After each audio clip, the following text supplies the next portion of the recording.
Hello friends, कैसे हैं आप सब। आज हम करंट एनर्जी अपडेट देखते हैं कि करंटली एट प्रेजेंट किस तरह से एनर्जीज चल रहे हैं प्लैनेट्स के। राहु केतु की अगर हम बात करें तो दोनों ही रेट्रोगेट मोशन में ही हमेशा रहते हैं। राहु केतु 18 मंथ्स तक एक साइन में रहते हैं। तो जो चीज़ें ये अब हमें सिखा रहे हैं 18 ईयर्स के बाद में फिर से वो साइन में आकर वही फिर चीज़ें हमें लर्न करने का मौका मिलेगा। तो जो भी हम सीख रहे हैं फिर उसके बाद सीधा 18 ईयर्स के बाद जाके हमें वो चांस मिलेगा। तो इट्स बेटर कि अब जो हमें अपॉर्चुनिटी मिली है इस अपॉर्चुनिटी को हमें लेना है और अपने आप को ग्रो करना है। ये जो प्लैनेट्स आते हैं हमेशा हमें पुश करने आते हैं कि किस तरह से हम पास्ट को लेट गो करें और आगे बढ़े अपने लाइफ में, न्यू चीज़ों को एम्ब्रेस करें, अपने कंफर्ट जोन से बाहर निकले। तो कुछ ना कुछ हर बार प्लैनेट हर घर में डिफरेंट पोजीशन पे आते हैं और हमें कुछ ना कुछ लेसन्स सिखाने आते हैं। अब वैसे ही अभी हम प्लैनेटरी कंडीशंस देखें तो राहु केतु का जो ट्रांजिट हुआ है, राहु टॉरस में वृषभ राशि में ट्रांजिट करेंगे 18 मंथ्स तक और केतु ठीक उससे ऑपोजिट वृश्चिक राशि में ट्रांजिट करेंगे। केतु को अक्सर हम पास्ट लाइफ का प्लैनेट बोलते हैं कि पास्ट के जो भी हमारे हैबिचुअल पैटर्न्स रहे हैं, पास्ट के जो भी हमारे बिहेवियर पैटर्न्स रहे हैं, हमें उनको लेट गो करना है, उनको रिलीज करना है। और जब भी हम राहु की बात करते हैं तो राहु हमेशा हमें कहता है कि कौन सी चीज़ें हैं जो आपके लिए एक न्यू ग्राउंड है, एक न्यू फील्ड है, जो चीज़ों को आपको एम्ब्रेस करना है अपने लाइफ में, जो चीज़ें आपको सीखनी है, जो चीज़ें आपको अपनानी है आपके लाइफ में। राहु वृषभ में उच्च का हो जाता है और केतु वृश्चिक में उच्च का रहता है। तो दोनों ही अभी अपने उच्च स्तर पे है, उच्च राशियों में है।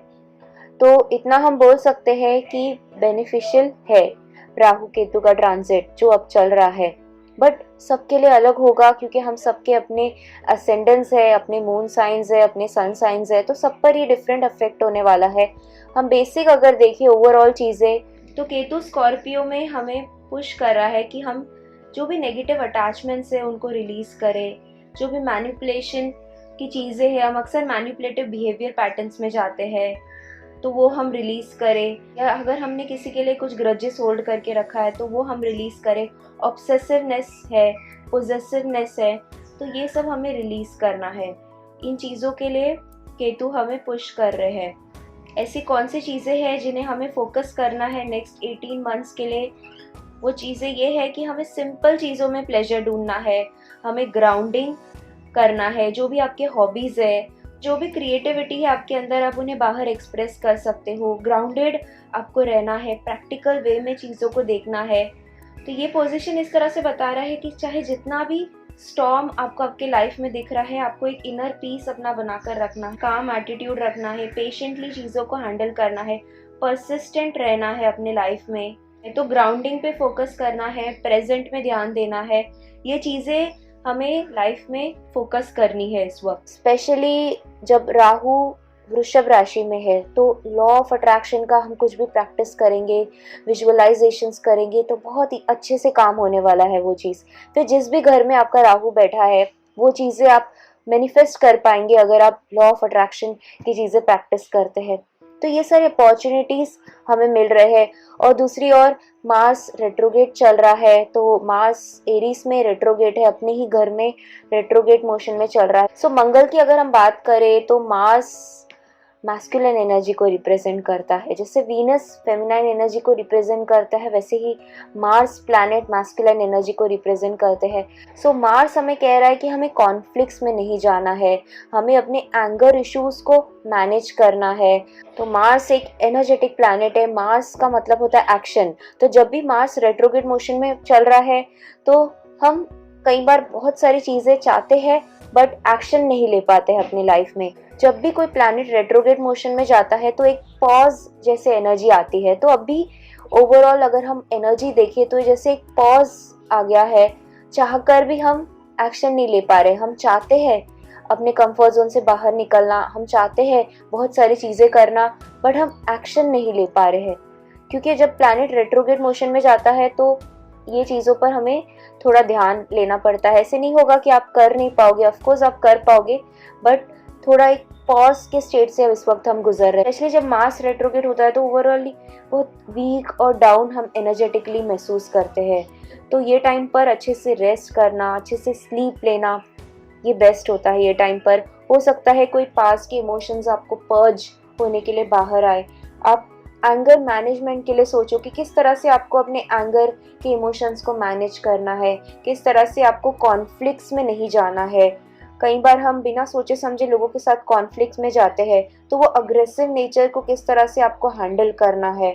तो इस वक्त हो सकता है आप भी बहुत सारे फिजिकल सेंसेशंस महसूस करो, पेन एक्स अपने बॉडी में महसूस करो इस टाइम पर, क्योंकि जब भी गेटवे ओपन होते हैं, अभी जैसे इक्विनॉक्स गेटवे ओपन हुआ, तो ये सब जब गेटवे ओपन होते हैं तो एक स्ट्रॉन्ग फ्लो आता है स्पिरिचुअल एनर्जी का, जो मेजर लाइफ में चेंजेस भी लेकर आता है और जो भी नेगेटिव एनर्जी हमारे अंदर है उसे बाहर पर्ज आउट करता है। तो कभी इन्फेक्शन के फॉर्म में आ सकता है, कभी बॉडी के पेन में फॉर्म में आ सकता है, कभी सेंसेशंस के फॉर्म में आ सकता है, कभी ड्रीम्स के थ्रू रिलीज हो सकती है। तो ये सब जब भी बॉडी हमारी अपग्रेड होती है तो ये सब रिलीज होते हैं, जो भी लोअर फ्रीक्वेंसी वाले चीज़ें हमने होल्ड करके रखी है अपने अंदर। तो जब भी अवेकनिंग का प्रोसेस चलता है तो वेव्स में चलता है, धीरे धीरे करके वेव्स आते हैं और कुछ लोग एट अ टाइम अवेकन होते हैं, फिर जो दूसरी वेव आती है फिर वापस से कुछ लोग अवेकन होते हैं, फिर जो तीसरी वेव आती है उसमें फिर से कुछ लोग अवेकन होते हैं। तो ऐसे नहीं होता है कि एक ही साथ वेव आ जाए और एक ही साथ सब लोग अवेकन हो जाए, ऐसे नहीं होता है। जैसे आपने देखा होगा इलेक्ट्रिसिटी, अगर एक ही साथ बहुत सारी इलेक्ट्रिसिटी पास कर ली तो वो ब्लास्ट हो जाएगा। तो जो लोग फ्रंट लाइनर्स है, जो लोग पहले अवेकन होते हैं, फिर वो लोग एक पाथ सेट करते हैं, जैसे जो दूसरे वेव्स आ रहे हैं अवेकन होने के लिए उनको एक पाथ मिले अवेकनिंग का। तो ओवरऑल जो प्लानिटरी ट्रांजिट बैठ रहे हैं या अवेकनिंग के लिए पुश कर रहे हैं, केतु की जो एनर्जीज है स्कॉर्पियो में, ये बहुत बड़ा पावरफुल ट्रांसफॉर्मेशन का साइन दे रही है कि बहुत ट्रांसफॉर्मेशन आ रही है इन एनर्जीज में, और किस तरह से इस ट्रांसफॉर्मेशन फेज को हमें काम रहकर, पेशेंट रहकर और प्रेजेंट में फोकस कर कर पास करना है।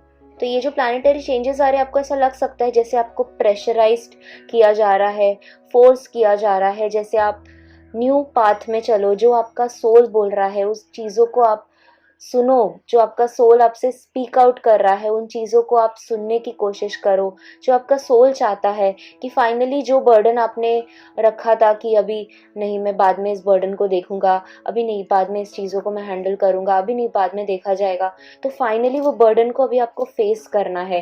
फाइनली उन चीज़ों को जो आपने होल्ड करके रखी है पास की, उन्हें आपको रिलीज करना है।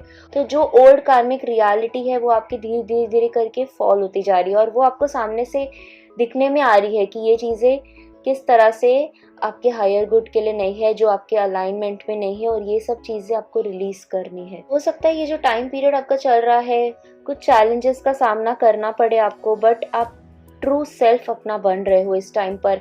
जो भी आपके ओल्ड 3D रियलिटी है वो धीरे धीरे करके फॉल होती जा रही है और फिर से रीस्ट्रक्चर हो रही है आपकी न्यू रियलिटी। आपको ऐसा लग रहा था कि कुछ लाइट नहीं दिख रही है, कुछ समझ में नहीं आ रहा है, कंफ्यूजन का स्टेट है, किस रास्ते पे जाना है समझ में नहीं आ रहा है। अगर इस तरह की एनर्जीज आप 2020 में फील कर रहे थे तो बाय द टाइम आप 2021 में एंटर करोगे तो काफ़ी आपको लाइट दिखने लग जाएगी, आपको एक क्लियर पाथ दिखने लग जाएगा कि किस डायरेक्शन में आपको जाना है। तो इस तरह के करंट ट्रांजिट्स हमारे चल रहे हैं। So thank you, thanks for watching, नमस्ते।